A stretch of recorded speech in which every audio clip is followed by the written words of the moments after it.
പ്രാവശ്യം കൂടെ തിരുവചനം തിരുമധുരത്തിൻ്റെ പുതിയ എപ്പിസോഡിലേക്ക് നിങ്ങൾക്ക് ഏവർക്കും സ്വാഗതം. പ്രാർത്ഥനയോടെ ഇന്ന് ശുശ്രൂഷ ആരംഭിക്കുക. സ്തുതിക്കുന്ന കർത്താവെ, സ്തോത്രം ചെയ്ത കർത്താവെ, ഞങ്ങളുടെ ദിവാത്സല്യമായ ശേഷറുസുധാംനാഥ ഒരു പ്രാവശ്യം കൂടെ കർത്താവ് തന്നെ ജനത്തെ നയിക്കത്തക്കണം അവിടുന്ന് ഒരുക്കുന്ന വൻ കൃപാൾക്കായ നന്ദിയോട് സ്തോത്രം കർത്താവെ. എൻ്റെ കൃപയുടെ സാന്നിധ്യത്താൽ കർത്താവ് വർഷത്തിൻ്റെ ഈ നിമിഷം വരെ ഞങ്ങളെ കാത്തൊരുവാച്ച വൻ കൃപാൾക്കായ സ്തോത്രം. അവിടുന്ന് കർത്താവെ ഈ നോയമ്പുകാലത്തിലേക്ക് കടന്നു വരുവാനും കർത്താവെ വൻപ് ചിന്തകൾ കർത്താവ് ചിന്തിപ്പാനും തരുന്ന വൻ കൃപാൾക്കായ സ്തോത്രം. അങ്ങനെ വചനത്തിൽ കൂടെ കർത്താവെ നിങ്ങളുടെ ജീവിതത്തിൽ നോയമ്പുകാലത്തിൽ വരുന്നതിൻ്റെ മാറ്റങ്ങളെ പറ്റി ചിന്തിപ്പാൻ കർത്താവ് അവിടുന്ന് ഇടയാക്കണമെന്ന് പ്രാർത്ഥിക്കുന്ന കർത്താവ്. വചനം അങ്ങനെ ജനം അങ്ങനെ അടിയനങ്ങനെ കർത്താവെ അങ്ങയുടെ കൃപകളുടെ നിറവിൽ നിന്ന് കർത്താവ് തൻ്റെ ജനത്തെ കർത്താവ് ലളിതമായി വചനം എത്തിക്കാൻ അവിടുന്ന് ഇടയാക്കണമെന്ന് പ്രാർത്ഥിക്കുന്ന കർത്താവ്. എൻ്റെ കട്ടത്തോടോ ശബ്ദത്തോ വാക്കുകളോ വചസ്സങ്ങളോട് ഏറ്റവും അനുഗ്രഹപൂർണ്ണമായ കർത്താവ് നിന്റെ വചനത്തിൽ തൻ്റെ ജനത്തെ ബലപ്പെടുത്തുവാൻ ശക്തീകരിക്കുവാൻ കർത്താവെ അവിടെ സഹായിക്കുകയും വഴി നടത്തുകയും ചെയ്യണം. ഈ സാക്ഷ്യം പിതാവ് കേൾക്കണമേ.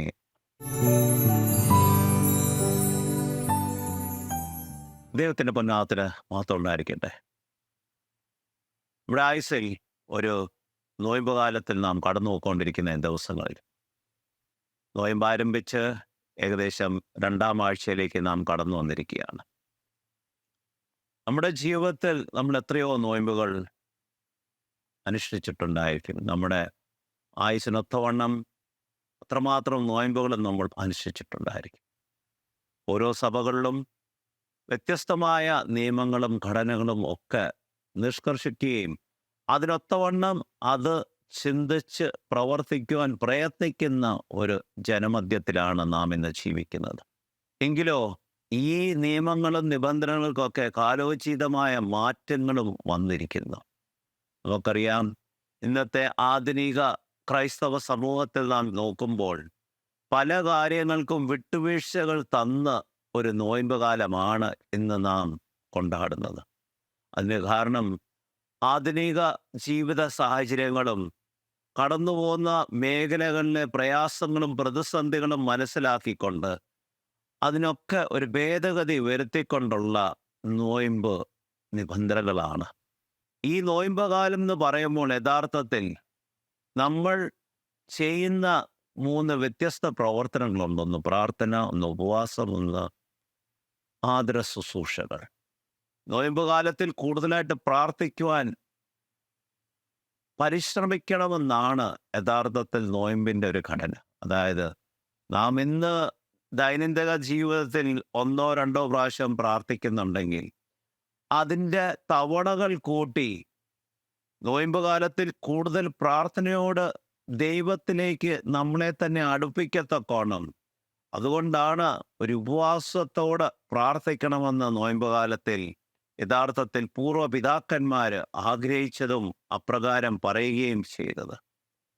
ഇന്ന് നമ്മുടെ ദൈനംദിന ജീവിത സാഹചര്യങ്ങളിൽ പലപ്പോഴും നമുക്ക് ഉപവസിച്ച് പ്രാർത്ഥിക്കുവാനുള്ള സാഹചര്യങ്ങൾ ഇല്ലെന്ന് പറയുന്നുണ്ടെങ്കിലും അതിൻ്റെ മധ്യത്തിൽ നാം അതിനായി പരിശ്രമിക്കുമെങ്കിൽ അത് നമ്മുടെ നോയമ്പ് കൂടുതൽ ഫലവത്താക്കുവാൻ ഇടയാക്കും. നാം ഒരു കാര്യം മനസ്സിലാക്കേണ്ടത്, നോയമ്പ് കാലത്ത് നാം പല കാര്യങ്ങൾ വർജിക്കുവാൻ വേണ്ടി ചിന്തിച്ച് കാഴ്ചപ്പാടുകൾ മുൻപോട്ട് വെക്കുമ്പോൾ ചിലപ്പോൾ നമ്മുടെ ഭക്ഷണ പദാർത്ഥങ്ങളായിരിക്കും, ചിലപ്പോൾ നമ്മുടെ സ്വഭാവത്തിലെ ചില കാര്യങ്ങളായിരിക്കും. അതൊക്കെ അതിജീവിക്കുവാൻ വേണ്ടി നമ്മളെ തന്നെ ദൈവസന്നിധിയിൽ താഴ്ത്തി സമർപ്പിച്ച് പ്രാർത്ഥിച്ച് മുൻപോട്ട് പോകുമ്പോൾ പ്രതിസന്ധികൾ പ്രതിയോഗി അവിടെ സൃഷ്ടിക്കുവാൻ ഇടയാക്കും. ഈ പ്രതിസന്ധികളെ എപ്രകാരമാണ് തരണം ചെയ്യണമെന്ന് വ്യക്തതയോടെ കർത്താവ് തന്നെ കർത്താവിൻ്റെ സ്വന്തം ജീവിതത്തിൽ നമ്മളെ പഠിപ്പിക്കുവാൻ ഇടയായിട്ടുണ്ട്. ഈ സമയത്ത് അല്പസമയം നിങ്ങളോടൊപ്പം ചിന്തിക്കുവാൻ ആഗ്രഹിക്കുന്നത് കർത്താവിൻ്റെ പരസ്യ ശുശ്രൂഷ ആരംഭിക്കുന്നതിന് മുമ്പുള്ള ചില കാര്യങ്ങളെ പറ്റി ആണ്. മർക്കോസിൻ്റെ സുവിശേഷം 1:12-13 വായിക്കുമ്പോൾ, അനന്തരം ആത്മാവ് അവനെ മരുഭൂമിയിലേക്ക് പോകുവാൻ നിർബന്ധിച്ചു. അവിടെ അവൻ 40 ദിവസം സാത്താനാൽ പരീക്ഷിക്കപ്പെട്ട് വന്യമൃഗങ്ങളോട് കൂടെയായിരുന്നു. ദൂതന്മാർ അവനെ ശുശ്രൂഷിച്ചു പോന്നു. ദൈവപുത്രനായ കർത്താവ് തൻ്റെ ഇഹലോക പ്രവർത്തനം ആരംഭിക്കുന്നതിന് മുമ്പ് യോഹന്നാൻ സ്നാപകനിൽ നിന്ന് സ്നാനമേറ്റ് കടന്നു വരുമ്പോഴാണ് ഇത് സംഭവിക്കുന്നത്. അതായത് അനന്തരം ആത്മാവ് അവനെ മരുഭൂമിയിലേക്ക് പോകുവാൻ നിർബന്ധിച്ച് അവിടെ 40 ദിനരാത്രങ്ങൾ വന്യമൃഗങ്ങളോടൊപ്പം ഉപവസിക്കുന്ന അവസ്ഥയെ പറ്റിയാണ് പറയുന്നത്. മർക്കോസിന് ശേഷം 1:9-11 വരെ വായിക്കുമ്പോൾ ആ കാലത്ത് യേശു ഗലീലയിലെ നസ്രത്തിൽ നിന്ന് വന്ന് ഗലീലയിലെ നസറത്തിൽ നിന്ന് വന്ന് യോഹന്നാനാൽ യോർദാനിൽ സ്നാനമേറ്റു. യോഹന്നാനാൽ യോർദാനിൽ സ്നാനമേറ്റ് വെള്ളത്തിൽ നിന്ന് കയറിയ ഉടനെ വെള്ളത്തിൽ നിന്ന് കയറിയ ഉടനെ ആകാശം പിളരുന്നതും ആത്മാവ് പ്രാവ് പോലെ തന്റെ മേൽ വരുന്നതും അവൻ കണ്ടു. നീ എന്റെ പ്രിയപുത്രൻ, നിന്നിൽ ഞാൻ പ്രസാദിച്ചിരിക്കുന്നു എന്ന് സ്വർഗത്തിൽ നിന്നൊരു ശബ്ദമുണ്ടായി. യഹോവയായ ദൈവത്തിന്റെ ഒരു അറിയിപ്പാണ് യഥാർത്ഥത്തിൽ അവിടെ. ക്രിസ്തുവിന്റെ ജനനം കഴിഞ്ഞ് 2ാം പ്രാവശ്യമാണ് അപ്രകാരം ഒരു കാര്യം നടത്തുക. ക്രിസ്തുവിന്റെ ജനനത്തിൽ നമുക്കറിയാം എപ്രകാരമാണ് ദൂതഗണൽ കടന്നു വന്ന് അവിടെ ആട്ടിടയന്മാരോട് തൻ്റെ കർത്താവിൻ്റെ ജനനെ പറ്റി പ്രസ്താവിക്കുന്നത്. ഇവിടെ യഹോവയായ ദൈവം തന്നെ തൃത്വത്തിൽ 3ാമനായ പരിശുദ്ധാത്മാവിനെ ഈ ലോകത്തിലേക്ക് തൻ്റെ പുത്രന്മേൽ ആവസിക്കത്തക്കവണ്ണം അയക്കുക മാത്രമല്ല, അവിടെ പറയുന്നത് എന്താണ്? നീ എൻ്റെ പ്രിയപുത്രൻ, നിന്നിൽ ഞാൻ പ്രസാദിച്ചിരിക്കുന്നു. ദൈവപുത്രനായിട്ട് പോലും മാനുഷികമായ കാര്യങ്ങളിൽ കൂടെ കടന്നു പോകുന്ന കാര്യമാണ് നമ്മളിവിടെ മനസ്സിലാക്കുന്നത്. അന്നത്തെ കാലയളവിൽ യോഹന്നാൻ സ്നാപകൻ അവിടെ വരുവാനിരിക്കുന്നവനെ പറ്റി പറയുകയും അവരുടെ പാപമോചനത്തിനായി അവരുടെ പാപങ്ങൾ വിട്ടുവരിഞ്ഞ് മാനസാന്തരത്തിലേക്ക് കടന്നു വന്ന് യഹോവയായ ദൈവത്തിൻ്റെ പുത്രനായ യേശുവിനെ സ്വീകരിക്കത്തക്കോണം ജനത്തെ ഒരുക്കുന്ന ഒരു കാലയളവായിരുന്നു. അവിടെ ആ കർത്താവ് തന്നെ കടന്നുപോയി സ്നാനം ഏൽക്കുകയും ആ വെള്ളത്താൽ സ്നാനമേറ്റ് കഴിഞ്ഞപ്പോൾ നാം മനസ്സിലാക്കുന്ന പരിശുദ്ധാത്മാവിൻ്റെ വലിയൊരു ആവാസം കർത്താവിൻ്റെ മേൽ കടന്നു വരികയും അവിടെ യഹോവയായ ദൈവം പ്രസ്താവിക്കുന്നതാണ് ഇവൻ എൻ്റെ പ്രിയപുത്രൻ. അത് കഴിഞ്ഞ ഉടനെയുള്ള കാര്യമാണ് നാം വായിച്ചത്. അത് കഴിഞ്ഞ ഉടനെ കർത്താവിനെ പരീക്ഷിക്കത്തക്കോണം കടത്തിക്കൊണ്ടു പോകുന്ന ഒരവസ്ഥയാണ്. ആത്മാവ് കർത്താവിനെ വിജനമായ പ്രദേശത്ത് അല്ലെങ്കിൽ കാട്ടു പ്രദേശത്തേക്ക് ഒരു കൊണ്ടുപോകുന്ന അവസ്ഥ.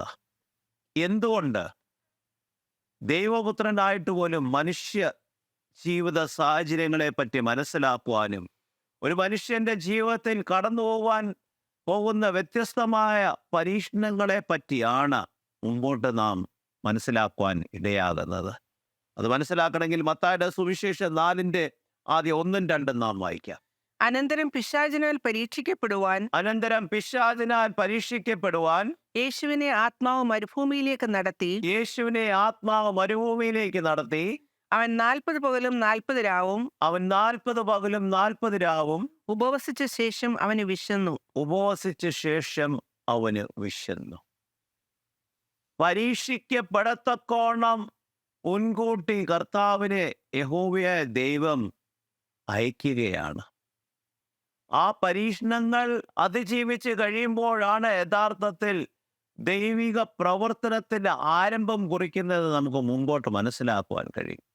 എന്തിനാണ് കർത്താവ് ഈ പരീക്ഷണത്തിലേക്ക് യഹോവയായ ദൈവം കടത്തിവിടുന്നത്? വ്യത്യസ്തമായ 3 പരീക്ഷണങ്ങളാണ് ദൈവം അവിടെ കടന്നു പോകാൻ ഇടയാകുന്നത്. ആദ്യത്തെ നാം വായിക്കുമ്പോൾ 4:3-4 വായിക്കുമ്പോൾ, അപ്പോൾ പരീക്ഷകൻ അടുത്തു വന്ന് നീ ദൈവപുത്രനെങ്കിൽ ഈ കല്ല് അപ്പമായി തീരുവാൻ കൽപ്പിക്കുക എന്ന് പറഞ്ഞു. അതിനവൻ മനുഷ്യൻ അപ്പം കൊണ്ട് മാത്രമല്ല ദൈവത്തിന്റെ വായിൽ നിന്ന് വരുന്ന സകല വചനങ്ങൾ കൊണ്ടും ജീവിക്കുന്നു എന്ന് എഴുതിയിരിക്കുന്നു എന്ന് ഉത്തരം പറഞ്ഞു.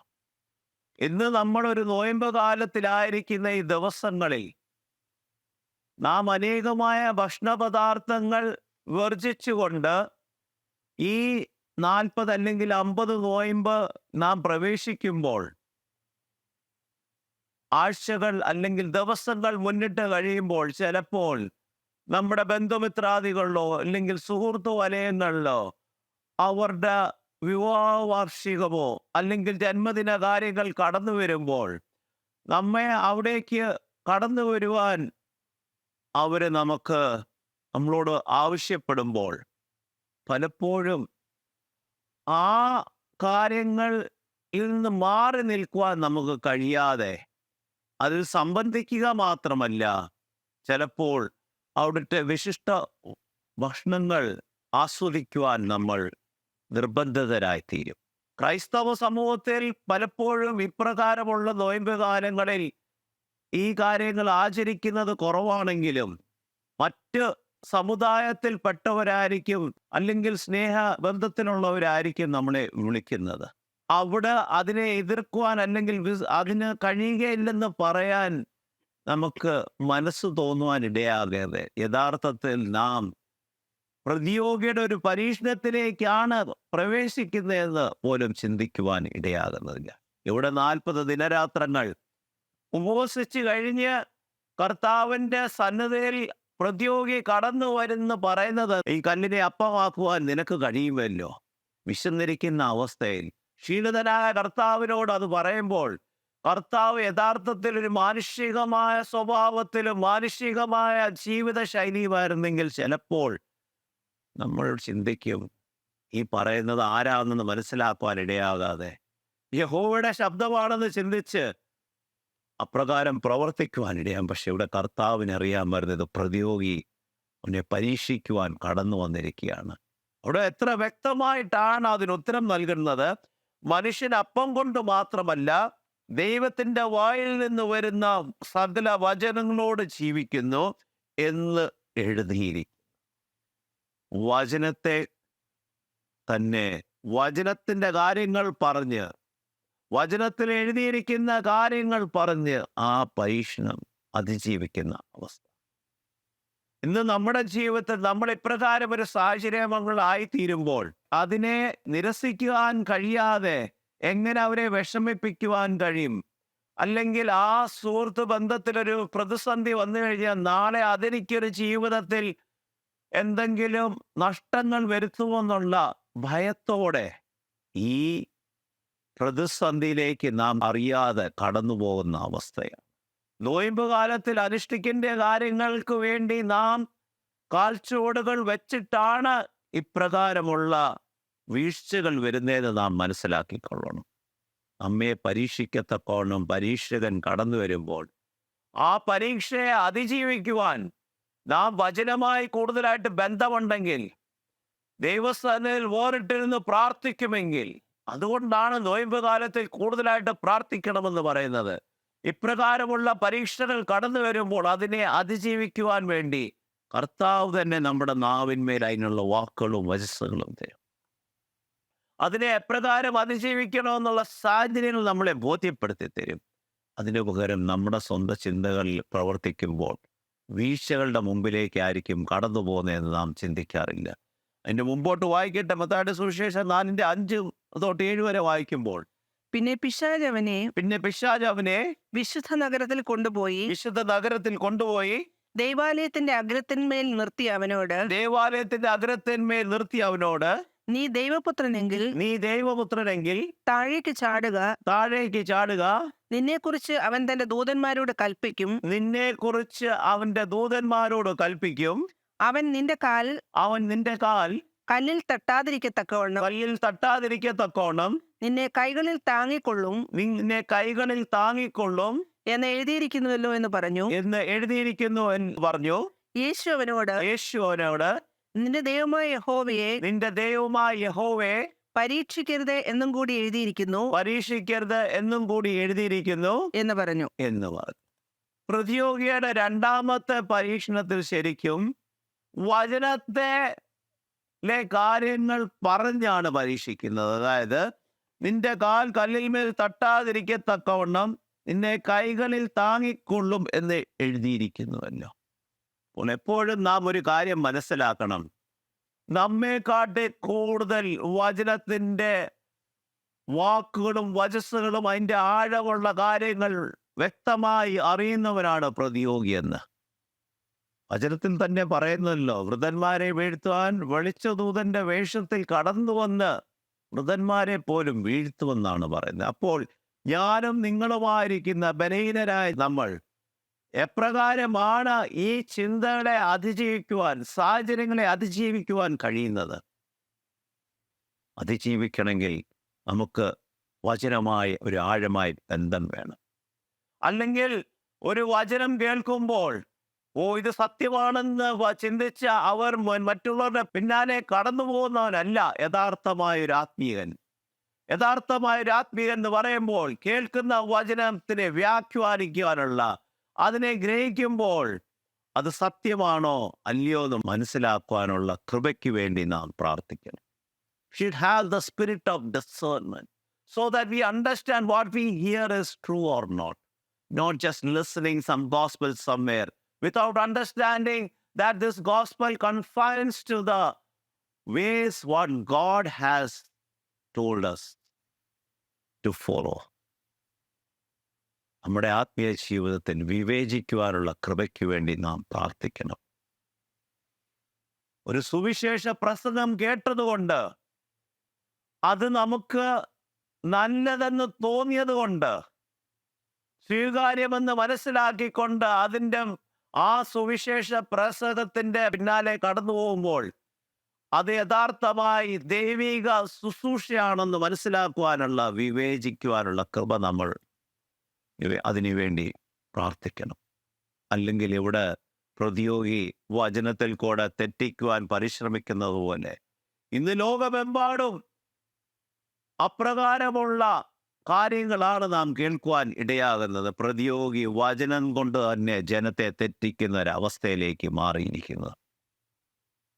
ഇന്നത്തെ സാമൂഹ്യ മാധ്യമങ്ങളിൽ അതിർവരമ്പുകളില്ലാതെ ആർക്കും എവിടെയും കേൾക്കുവാൻ കഴിയുന്ന ഒരവസ്ഥയായി മാറിയപ്പോൾ, അപ്രകാരമുള്ള പല മാധ്യമങ്ങളിൽ കൂടെ കേൾക്കുവാൻ ഇടയാകുന്ന വചസ്സുകൾ അത് യഥാർത്ഥത്തിൽ നമ്മെ ദൈവവുമായിട്ടാണ് അടുപ്പിക്കുന്നതെന്ന് നമ്മളൊന്ന് ചിന്തിക്കേണ്ടിയിരിക്കുന്നു. ദൈവമായിട്ട് അടുപ്പിക്കാത്ത ഏത് വചനവും ദൈവത്തിൽ നിന്നല്ലെന്ന് നാം മനസ്സിലാക്കിക്കൊള്ളണം. ഇവിടെ പരീക്ഷകൻ വചനത്തിൽ കൂടെയുള്ള കാര്യങ്ങൾ തന്നെ പറയുമ്പോൾ കർത്താവ് വചനത്തിൽ നിന്ന് തന്നെയാണ് അവനെ തോൽപ്പിക്കുന്നത്. പറയുന്നത് എന്താണ്? നിന്റെ ദൈവമായ യഹോവയെ പരീക്ഷിക്കരുതെന്ന് എന്നുകൂടി എഴുതിയിരിക്കുന്നു.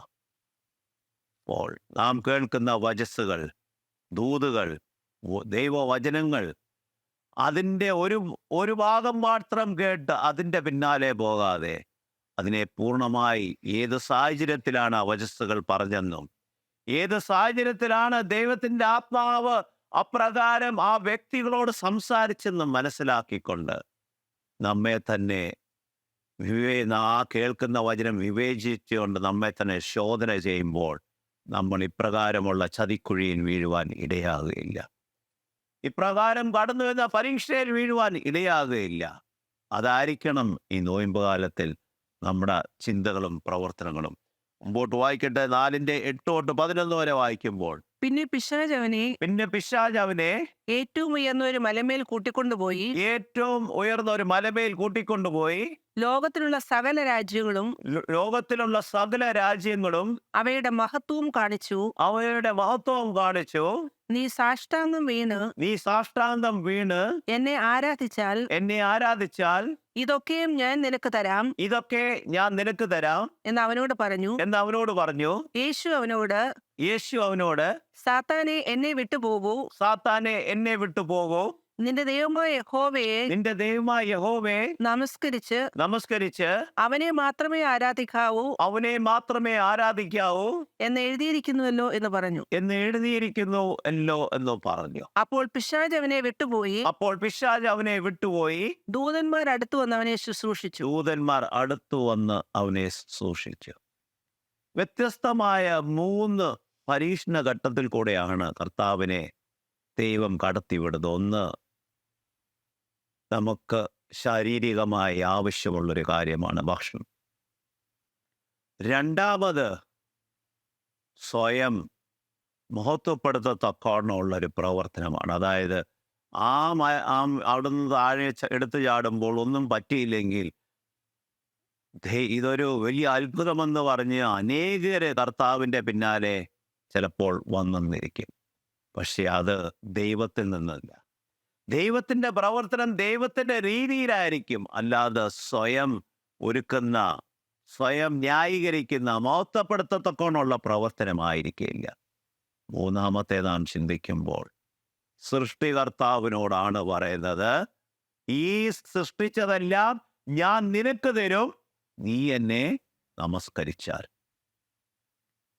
നമ്മുടെ വ്യക്തിഗത ആത്മീയ ജീവിതത്തിൽ പലപ്പോഴും നാം വീണു പോകുന്നത് ഇവിടെയാണ്.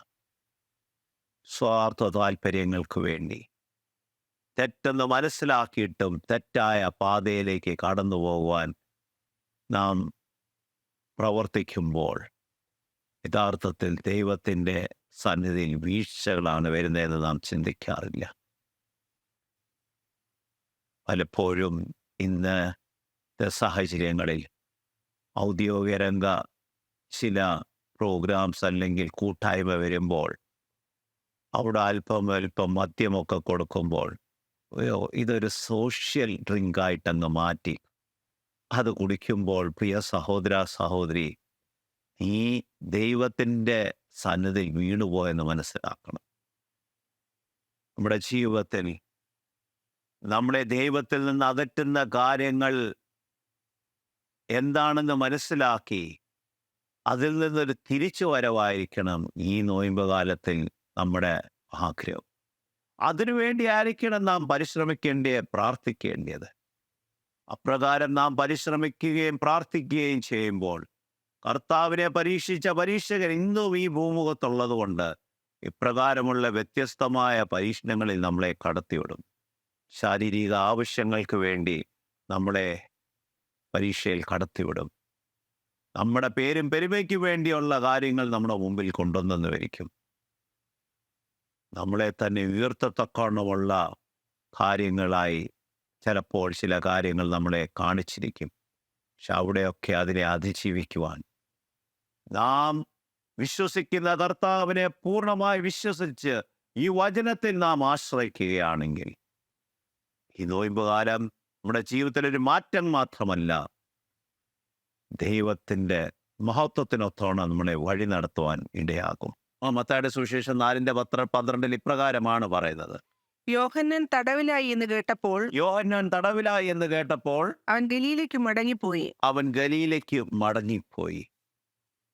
അതായത് ഈ പരീക്ഷണം കഴിഞ്ഞപ്പോൾ യഥാർത്ഥത്തിൽ കർത്താവിൻ്റെ പ്രവർത്തനത്തിൻ്റെ ആരംഭവും കുറിക്കത്തക്കോണമാണ്. കാരണം യോഹന്നാൻ സ്നാപകൻ പറഞ്ഞത് എന്താണ്?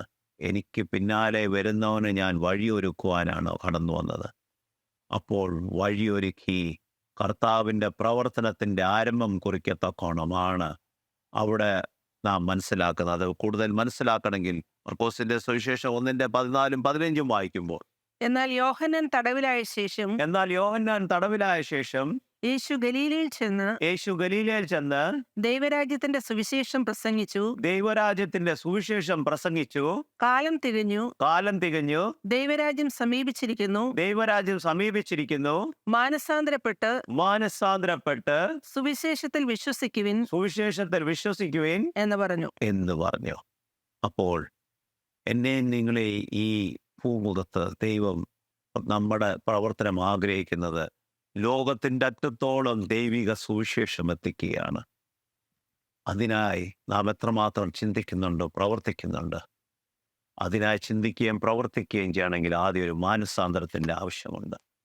നാം കടന്നു പോകുന്ന സാഹചര്യങ്ങളിൽ പരീക്ഷിക്കപ്പെടുവാനല്ല, എങ്കിലോ ഈ നോയമ്പ് കാലത്തിൽ യഥാർത്ഥമായി പ്രാർത്ഥനയോ ഉപവാസത്തോട് നമ്മുടെ ജീവിതത്തിലെ കുറവുകൾ മനസ്സിലാക്കി അതിനെ ശോധന ചെയ്ത് അതിൽ നിന്ന് അതിജീവിച്ചുകൊണ്ട് ദൈവത്തോട് കൂടുതൽ അടുക്കുവാൻ നാം പരിശ്രമിക്കുമെങ്കിൽ, പ്രിയ സഹോദര സഹോദരി, ദൈവത്തിൻ്റെ അനുഗ്രഹങ്ങൾക്ക് സാക്ഷ്യം വഹിക്കുന്നതോടൊപ്പം ദൈവത്തിൻ്റെ പ്രവർത്തനത്തിനായി ദൈവം നമ്മെ തിരഞ്ഞെടുക്കും.